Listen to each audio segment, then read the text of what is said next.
तो हेलो दोस्तों, आज की वीडियो में हम लोग देखने वाले हैं कि हम लोगों को सिली मिस्टेक्स कैसे रिड्यूस करने हैं। तो सिली मिस्टेक्स एक्चुअल में होते क्या है, क्या वो सच में सिली होते हैं या नहीं होते, ये हमें देखना है, एनालाइज करना है। कैसे एनालाइज करना है, उससे हमारा स्कोर कैसे इंप्रूव हो सकता है, वो हमें देखना है। तो मैंने अपने एक्सपीरियंस से जितना भी कुछ सीखा है, ठीक है, आपको आपका खुद का एक पाथ बनाना है, ठीक है, और जहां से आपको कुछ ना कुछ गाइडेंस मिले, एक्सपीरियंस मिले, उसको ले लीजिए। क्योंकि एक जन जो वहां तक कुछ अचीव कर लिया, ठीक है, वो स्कोर अचीव कर लिया उसने, किसी ने भी, फॉर एग्जांपल कोई भी आपके पहचान का भी हो, कोई भी जिसने अच्छा खासा स्कोर कर लिया है, ठीक है, नीट में या कोई भी कॉम्पिटेटिव एग्जाम में, तो कहीं ना कहीं आपको उससे गाइडेंस मिलेगी। मैंने कई सारे आईआईटी के जो लोग हैं उनसे बात की थी नीट के पहले के गाइडेंस देने के लिए, कुछ गाइडेंस तो मिले फिजिक्स केमिस्ट्री के लिए। तो ये इंपॉर्टेंट है कि आप कहीं ना कहीं गाइडेंस लेते रहो, अपने टीचर्स के, पेरेंट्स हो सके, सबसे बड़ा गाइडेंस लेते रहो। अगर कुछ सही लगे आपके मन को कि हाँ ये मैं कर सकता हूँ, इससे मेरे स्कोर में इंप्रूवमेंट होगा, फॉलो कीजिए। मैंने भी ऐसे किया, या फिर दूसरे काम से छोड़ दीजिए। तो ये इंपॉर्टेंट है। अब सिली मिस्टेक्स पे आते हुए कि क्या होते हैं सिली मिस्टेक्स, उसके पहले एक इंपॉर्टेंट पॉइंट कि हमने एनिमल टिश्यू कवर कर लिया पार्ट 1, कॉकरोच के एंजाइटी हम कवर करने वाले हैं। उसके बाद हम लोग एस ब्लॉक का सेकंड ग्रुप कवर करके बाकी पी ब्लॉक पूरा जल्दी कवर कर देंगे, टेंशन मत लो। दिसंबर तक हम लोग पी ब्लॉक और डी ब्लॉक कवर कर लेंगे, एंजाइटी का पूरा पार्ट हम लोग केमिस्ट्री का कवर कर लेंगे। तो उसके बाहर क्वेश्चन नहीं आएगा एनसीईआरटी में जितना दिया हुआ है उसके बाद। तो रीडिंग भी आपको हो जाएगी, आप रैपिड रीडिंग में भी उसका वीडियोस का हेल्प ले सकते हो, ठीक है। उसको हम लोग पूरा कंप्लीट करने वाले हैं। तो सिली मिस्टेक्स पे आते हुए, तो सिली मिस्टेक्स में मैंने जितना एनालाइज किया है, क्योंकि मेरे साथ क्या होता था, आपके मैक्सिमम लोगों के साथ होता है कि हम लोग जाते हैं एग्जाम में, हमें होता है कंफ्यूजन दो ऑप्शन में, ठीक है। दो ऑप्शन में कंफ्यूजन होगा, ए और बी में क्या था, ये कहीं ना कहीं पड़ा हुआ है, और आप ऑप्शन कोई अलग मार्क करते हैं। मोस्ट टाइम्स में आपका गलत होता है, ठीक है। अगर एक्सट्रीमली अगर उसी दिन आपका लक अच्छा हो, आपने 10 क्वेश्चन में से 6 सही कर लिया, 5 सही कर लिया, तो वो अलग बात है। लेकिन मोस्ट ऑफ द टाइम में आपके जो मैक्सिमम क्वेश्चन है वो गलत होते हैं, जो आपने तुक्के लगाए, जो भी आपने जिसमें आपको डाउटफुल लगा। तो उसको कैसे रिड्यूस करें, मैंने ये सेम डाउट जब मेरा फर्स्ट अटेम्प्ट हुआ, ठीक है, नीट 2019 में, तब मुझे आया कि ये कैसे करें। क्योंकि जब मेरा स्कोर 476 आया, 64 के रैंक थी तब, अच्छा खासा रैंक बन गया था। इस साल तो 64 के रैंक ऑलमोस्ट 530 मार्क्स पे शायद है। तो उस वक्त 476 मार्क्स में लास्ट मुझे 64 के रैंक मिला था। तो उसके बाद मैंने सोचा कि किसी से बात कर लूं कि कैसे ये सब गड़बड़ हुआ। पहली बात कि एग्जाम सेंटर में आपको डरना नहीं है। अगर आप डरोगे तो आपका सिली मिस्टेक्स होगा, क्योंकि मैं डर गया था। एक तो मुझे पेपर लेट मिला ऑलमोस्ट 10-15 मिनट्स, ठीक है, ये सब तरफ होता है। आपको उससे से तैयारी करना है अपना खुद का कि पेपर लेट मिल सकता है। तो अपना सिली मिस्टेक्स रिड्यूस करने के लिए पहले आपको डरना नहीं है, कॉन्फिडेंस रखना है कि आपको सब कुछ आता है, ठीक है। और अब आपको साल भर कैसे प्रिपरेशन करना है कि आपका सिलेक्शन धीरे धीरे कम हो। इनिशियली जब मैंने टेस्ट देना चालू किया था, इस साल जो ड्रॉप किया था मेरा 2020 में, जो सेकंड अटेम्प्ट होने वाला था, सेकंड अटेम्प्ट, तो उसमें मैंने क्या किया, मैंने पेपर देता था, मैं घर पे निकल मैं एनालाइज करता था कि क्या सच में सिली है, ठीक है। आप सिली मिस्टेक किसको बोल सकते हो, डेफिनेशन देखो। सिली मिस्टेक का डेफिनेशन ये है कि आपने अगर ऐसा कोई गलती किया हो, आपने इनकरेक्ट को करेक्ट पढ़ा हो, रॉन्ग को करेक्ट पढ़ा हो, नॉट करेक्ट पढ़ा हो, जो भी इस तरह से वर्ड प्ले होता है, अगर वहां पे आपने गलती की है। सेकंड गलती, आपने not possible, impossible, not impossible, इस तरह की गलती किया हो। या थर्ड, आपने कैलकुलेशन एरर किया हो, वो भी लास्ट स्टेप में। फॉर एग्जाम्पल, आप लास्ट तक करते करते आए हो। मेरी एक बताता हूँ आपको गलती, फिजिक्स में एक क्वेश्चन था, उसमें लास्ट में मुझे आया था 8.3 इंटू 0.3, उसका आंसर निकलना चाहिए था 2.5। बट मैंने इतना आलसीगिरी किया कि मैंने लास्ट स्टेप में कैलकुलेशन नहीं किया। 8.3 इंटू 0.3 लगभग 2.05 के करीब हुआ, एक पॉइंट मैंने एक्स्ट्रा ले लिया और मैंने मार्क कर दिया आंसर जो फर्स्ट ही था 2.05, जो एक रिग्रेट रहा, क्योंकि बाकी क्वेश्चन का मतलब नहीं बना, क्योंकि लास्ट में मैंने सिली मिस्टेक कर दिया। तो ये एक सिली मिस्टेक के कैटेगरी में आता है। एक मैंने और एक गलती किया, ब्रूस्टर एंगल वाला, अब मैंने पढ़ा नॉट पॉसिबल की जगह पॉसिबल, ये एक और एक गलती, ठीक है। तो इसको आप बोल सकते हो। अब मुझे एक हाईलाइट की सीरीज थी, ठीक है, आपको स्पेक्ट्रल केमिस्ट्री सीरीज होता है, तो उसमें मुझे दो ऑप्शन में कंफ्यूजन था, ठीक है। तो दो ऑप्शन में कंफ्यूजन जब होता है तो उसको आप सिली मिस्टेक नहीं बोल सकते। दो ऑप्शन में जब कंफ्यूजन होता है तो आप उसे कंसेप्चुअल मिस्टेक या आपका कहीं ना कहीं लैक ऑफ रीजन के कारण आपका यह होता है। तो ये आप मान के चलो कि आपका अलग अलग है दोनों, ठीक है। आप जब बोलते, मैंने बहुत लोगों को बोलते सुना है कि मेरा स्कोर जो है 300 आ गया है, लेकिन अगर मैं सिली मिस्टेक्स नहीं करता मेरा स्कोर 500 आता, तो ये कभी नहीं होगा। सिली मिस्टेक के कारण कभी भी मैक्सिमम 4 to 5, 8 क्वेश्चन सबके गलत हो सकते हैं। ऐसा नहीं होगा कि आपका अगर स्कोर 680 आ रहा था, सिली मिस्टेक के कारण आपका स्कोर 600 रह गया, 580 रह गया, तो ये आपको पढ़ाई पे ही डिपेंड करता है। बबलिंग एरर एक अलग है, कैसे बबल करना स्ट्रेटेजी होता है बबल करने के लिए बहुत इंपॉर्टेंट है, क्योंकि मैंने जब मेरा फर्स्ट अटेम्प्ट था, जब मुझे 476 मिला है, तब मैंने बबलिंग में कुछ एरर्स किए थे, एक ही जगह मैंने दो बबल भर दिए थे, या फिर बबलिंग में ऊपर नीचे कर दिया था, उसके कारण मेरा ऑलमोस्ट बहुत मार्क्स गए थे, 20-25 मार्क्स उसमें गए थे। ठीक है, मुझे एग्जैक्ट याद भी नहीं, 4 या 5 मैंने गलत किए थे उसके चक्कर में। तो वो कैसे भरना है, उसमें पूरा साल भर मैंने प्रैक्टिस किया कि बबलिंग कैसे करना है, अलग अलग मेथड्स फॉलो किए। उसमें से बेस्ट मेथड जो मुझे लगा वो मैंने लास्ट में नीट में अप्लाई किया और मेरे लिए सक्सेसफुल रहा, उसमें मैंने बबलिंग मिस्टेक कोई नहीं की नीट में। ठीक है, तो आपको समझना कि सिली मिस्टेक है क्या। सिली मिस्टेक जो है आपका कैलकुलेशन एरर है, आपका रीडिंग एरर है, आपका कंफ्यूजन नहीं है। कंफ्यूजन जो है आपका कंसेप्ट की क्लैरिटी नहीं होने के कारण होता है। अब फॉर एग्जांपल बता दूं मैं आपको, अगर आपको दो रेजिस्टेंस दिए हुए, एक 4 ओम का, एक 6 ओम का, दोनों को बोला गया आपको सीरीज में जोड़ा, आपको दिखाया गया, ठीक है, आपको कुछ ऐसा दिया हुआ है, आपका सर्किट दिया हुआ है, आपको बताया कि दोनों सीरीज में है, आप 4 + 6 करोगे 10 लोगे आंसर। लेकिन आप उसी जगह पूरा कैलकुलेशन करते बैठो, 4 × 6 1/r = 1/r1 + r2, 4 × 6 / 10, ये आपका आएगा 2.4। तो आप बोलोगे कि अरे यार ये मेरा सिली मिस्टेक हो गया, क्योंकि मैंने इसमें पैरेलल लगा दिया, आंसर तो सीरीज में था। आपको जज करना ही नहीं है कि आपका ये पैरेलल था या सीरीज था, मतलब गलती का है, ये कंसेप्चुअल एरर है, सिली मिस्टेक नहीं है।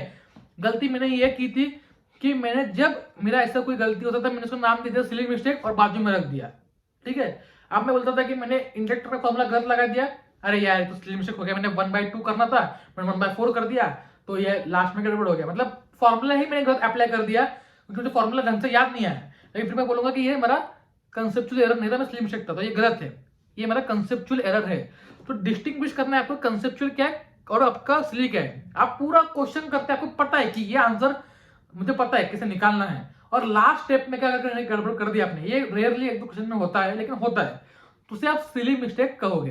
कंसेप्चुअल मिस्टेक अलग है, उसके लिए आपको कंसेप्ट पे काम करना है। उस पर कोई वीडियो चाहिए तो मुझे बताइए कमेंट बॉक्स में, उस पर वीडियो बनाऊंगा कि आपको कंसेप्चुअल मिस्टेक जो है कैसे कम करनी है, कंसेप्ट को सारे दिमाग में कैसे रखना है, ये बहुत इंपॉर्टेंट है। आप कभी नोटिस किया होगा कि आप फ्लूइड चैप्टर कर रहे हो फिजिक्स में, आप 10 बार आगे बढ़ दोगे, ग्रेविटेशन बोल रहा हूँ, आगे बढ़ दोगे, आप करोगे वेव्स, ठीक है, आपको फिर फ्लूइड चैप्टर के फॉर्मूला याद नहीं आएंगे, आर्किमिडीज प्रिंसिपल था क्या, बायोन्सी क्या थी, फॉर्मूला क्या थे, कंसेप्ट क्या था, सब कुछ क्लियर। ये बहुत इंपॉर्टेंट है कि उसको आप कैसे हैंडल करेंगे, आपका सब कुछ क्लियर दिमाग से हो गया मतलब गड़बड़ हो गई।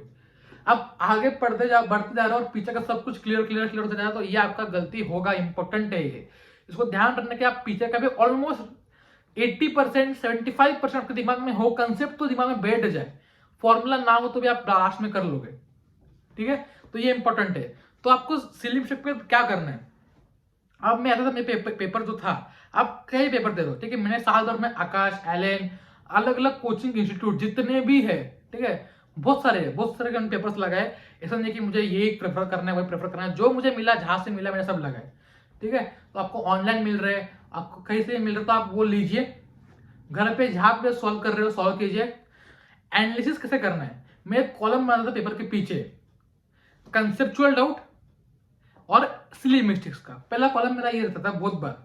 ठीक है, तो कंसेप्चुअल डाउट में क्या होता था कि मुझे समझ में नहीं आया कि कैसे निकालना है उसको, अब मुझे समझ में नहीं आया कि ये फॉर्मूला एक्चुअल में अप्लाई कैसे होता है, ये मतलब मुझे फॉर्मूला याद है लेकिन मुझे सिचुएशन पता नहीं है कि इसको हम पैरेलल कंसीडर करें या सीरीज कंसीडर करें।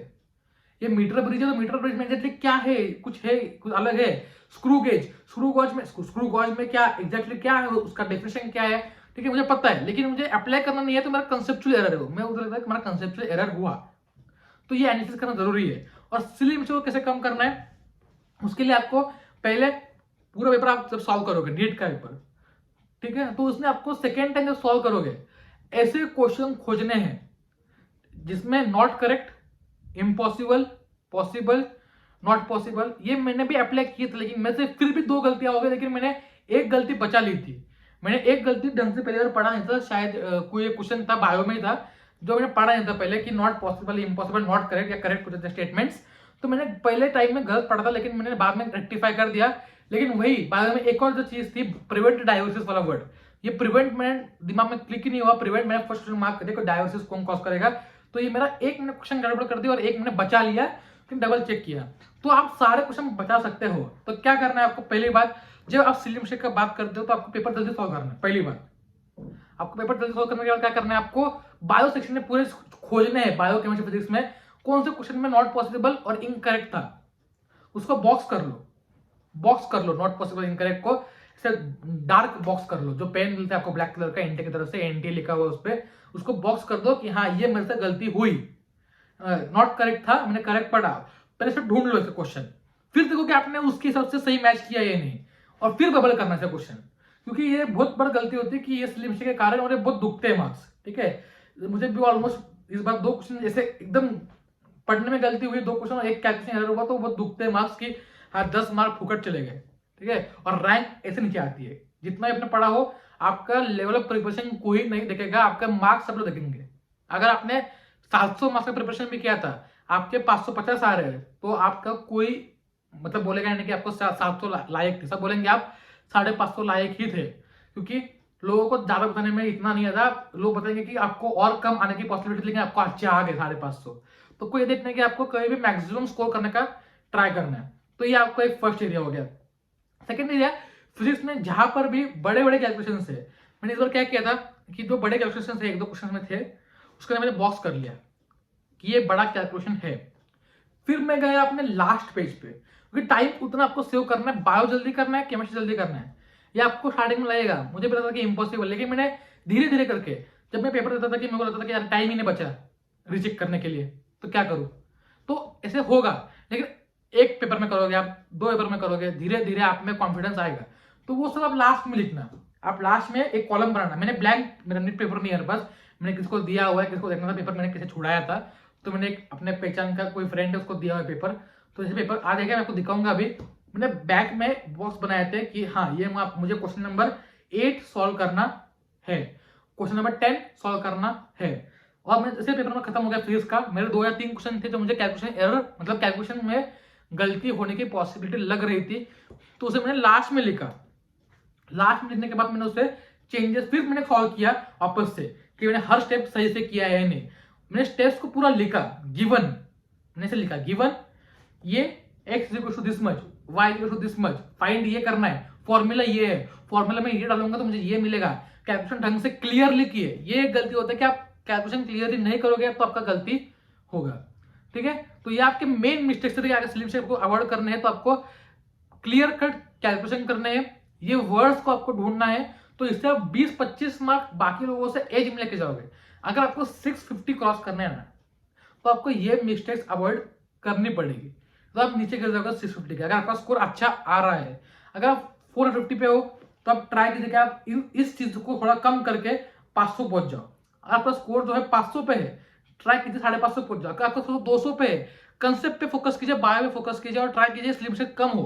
क्योंकि तो बच्चों 200 पे होते हैं, ऑलमोस्ट 8-10 क्वेश्चन में लोग सिली मिस्टेक कर देते हैं, उनका स्कोर 50 मार्क जो है उनके एक्चुअल पढ़ाई से कम रह जाता है, क्योंकि पहले ही पेपर में थोड़ा गलत, मतलब पेपर डिफिकल्ट लगता है उन लोगों को। ठीक है, पेपर डिफिकल्ट लगने के कारण क्या होता है, और प्रेशर में आके वो लोग गलतियां कर देते हैं। मेरे कई दोस्त हैं जिनका स्कोर फर्स्ट अटेम्प्ट में कम आता था स्कोर, ठीक है, मतलब कम आया था 270, 80, लेकिन उन्होंने सेकंड अटेम्प्ट में 618 इस तरह के स्कोर लाए, जो एक बेहतर स्कोर, बेस्ट स्कोर उन्हें महाराष्ट्र में कहीं भी एक बेस्ट कॉलेज मिल जाएगा। तो ये था आपका पूरा समरी, आपको स्लिप से कैसे कम करना है, कैसे आपको सारी चीजों को अवॉइड करना है। अगर आपको कोई भी डाउट हो, कैसे क्या सॉल्व करना है, कुछ भी, ठीक है, गाइड करने के लिए आपको 24 घंटे आपके साथ हूँ। कुछ हो आप मुझे पूछ सकते हो। ठीक है, आप अपना प्रिपरेशन जारी रखें, क्योंकि 6 महीने बचे आपको उस तरह से प्रिपेयर करना है कि आपको 6 महीने में सारा पोर्शन खत्म करना है और आपको टेस्ट देने, रिवाइज करना है। ठीक है, तो चलिए दोस्तों, बाय बाय।